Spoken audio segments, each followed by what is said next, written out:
Shalom Aleichem, Bisem Yeshua HaMashiach. Salam sejahtera di dalam nama Tuhan Yesus Kristus.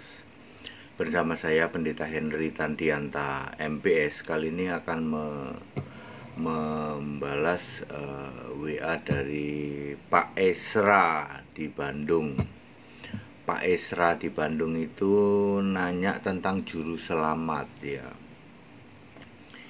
Ya Pak, juru selamat itu memang dari dulu sudah ada Pak. Jadi ya tergantung kita hidup di era mana Pak ya. Bapak perhatikan baik-baik deh. Juru selamat itu apa sih sebenarnya? Definisi juru selamat yaitu Allah menyelamatkan umatnya. Ya itu juru selamat, definisi juru selamat. Di era perjanjian lama sudah ada juru selamat belum Pak Pendeta? Sudah Pak. Ya, kalau kita membaca dari Yesaya 43 ayat 11, akulah Tuhan, ya. Tidak ada juru selamat selain daripadaku. Jadi juru selamat di dalam era perjanjian lama adalah Tuhan huruf besar semua. Ya. Dibuktikan nanti ketika di dalam Lukas 13 ayat 28 semua yang percaya Tuhan itu masuk surga.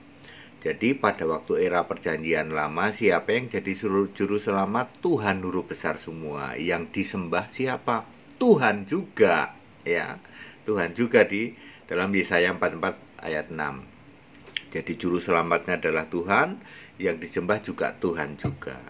Itu di perjanjian lama. Lalu kita masuk di perjanjian baru.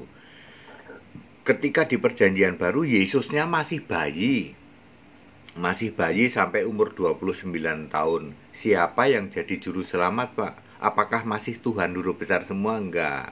Yang jadi juru selamat adalah Tuhan Allah. Di dalam Lukas 1 ayat 47, Allah juru selamatku. Lalu siapa yang disembah? Yang disembah Tuhan Allah. Lukas 1 ayat 46, dialah yang maha kuasa. Jadi ketika Yesus masih bayi sampai umur 29 tahun, yang jadi juru selamat adalah Allah. Ya. Lalu yang disembah Tuhan Allah Maha Kuasa. Lalu ketika Yesus sudah dewasa, masih di era perjanjian baru, umur 30 sampai 33 tahun, yang jadi juru selamat siapa? Yesus fisik. Hanya 3 tahun Pak ya. Siapa yang percaya kepada anak, kepada dia, melihat dia bisa selamat ya. Yesus fisik, Yohanes 6 ayat 40, yang percaya kepada Yesus sebagai manusia selamat. Contohnya siapa? Lazarus. Ya, Lazarus di dalam Lukas 16 itu ya. Contoh lain misalnya orang yang di sebelah kanan Yesus ya. Pokoknya percaya Yesus fisik selamat. Yang disembah siapa waktu itu? Bapa. Ya, perhatikan, Yesusnya fisik, yang disembah Bapa, maka kamu selamat. Oke? Nah, lalu berlanjut ke era perjanjian baru, Yesus naik ke surga. Siapa juru selamatnya?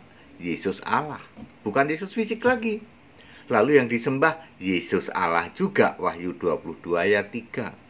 1 Timotius 2 ayat 3, yang juru selamat adalah Allah. Maka Yesus itu Allah. Ya, jadi sekarang kita hidup di mana, Pak? Ya, kita hidup Pak Esra, kita hidup di era mana ya? Era Yesus sudah naik ke surga. Berarti juru selamatnya siapa? Yesus Allah. Sesuai 1 Timotius 2 ayat 3, yang disembah siapa? Yesus Allah juga. Wahyu 22 ayat 3. Ya, jangan sampai Anda menoleh ke belakang, juru selamatnya Yesus fisik. Lalu yang disembah Bapa, walah Pak, mati dalam dosamu kalau itu. Saya ulang Pak ya. Di era perjanjian lama, yang jadi juru selamat adalah Tuhan huruf besar semua. Yang disembah juga Tuhan huruf besar semua. Berlaku sejak Adam sampai Maleaki. Lalu Yesus lahir dong. Ketika Yesus jadi bayi, yang jadi juru selamat adalah Allah. Di dalam Lukas 1 ayat 47. Yang disembah siapa? Tuhan Allah yang maha kuasa. Lukas 1 ayat 46 maupun 49. Lalu Yesus dewasa umur 30 sampai 33 tahun, yang sebagai juru selamat adalah Yesus fisik. Lalu yang disembah Bapa. Bapa adalah kiasan Yesus. Yohanes 4 ayat 22, Yohanes 17 ayat 3 ya. Lalu ketika Yesus naik ke surga, juru selamat adalah Yesus Allah. 1 Timotius 2 ayat 3, yang disembah siapa? Yesus Allah juga. Hari ini kita hidup di era Yesus naik ke surga. Jadi siapa juru selamatnya? Yesus Allah. Siapa yang disembah? Yesus Allah. Jangan sampai Anda berbalik ke era perjanjian ketika Yesus masih jadi manusia, lalu juru selamatnya Yesus manusia, lalu yang kamu sembah Bapa. Ya, maka akan mati dalam dosamu. Nah, sekarang Pak Isra sudah tahu toh era di mana kita hidup sekarang. Kita hidup di era Yesus sudah bukan manusia lagi. Jadi tidak mungkin juru selamat kok manusia. Yesus sudah tidak nyembah Bapa lagi ya. Jadi tidak mungkin kita nyembah Bapa. Yesus sekarang di surga sebagai Allah, maka juru selamat itu pasti Yesus. Yesus Allah. Lalu karena Yesus Allah, maka Yesuslah disembah di surga. Wahyu 22 ayat 3. Very clear? Padat, singkat, dan clear ya Pak Isra ya. Jawaban saya sudah sangat clear. Kebanyakan orang tidak tahu ya. Tidak tahu ini bahwa juru selamat itu dari dulu sudah ada ya. Dari sejak era nabi-nabi pun sudah ada. Segala hormat kemuliaan untuk Yesus Allah yang benar. Haleluya. Amin.